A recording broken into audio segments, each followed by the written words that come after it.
The New Jersey Institute of Technology has been awarded more than $250,000 in federal funding for continued development of gun safety technology. The latest grant from the Justice Department aims at moving NJIT's dynamic grip recognition system further toward practical use as a means of preventing unauthorized use of handguns. Science and Technology correspondent Patrick Regan reports. Dynamic grip recognition is a biometric system similar in principle to automated ID by fingerprint, voice print, iris, or signature. The idea is to train a gun to recognize each authorized user by his or her distinctive grip and make it next to impossible for a child or a criminal to fire it.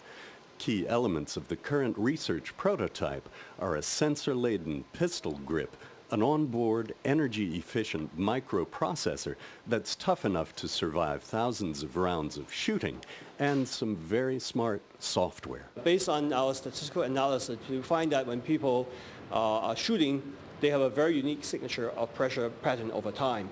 And this pressure pattern over time is being measured by our sensors. And the microprocessor will record all these sensor readings, do a very quick computation.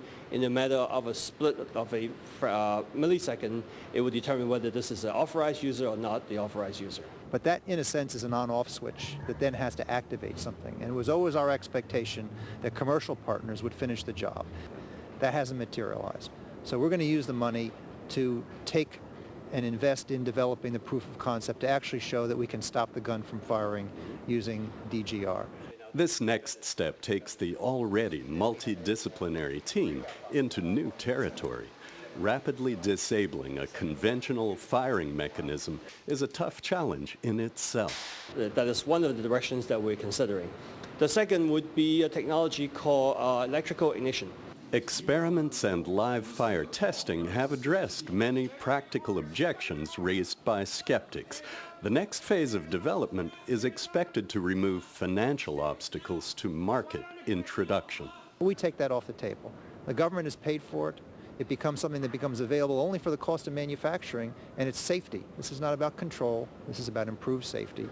Patrick Regan, NJN News, Newark.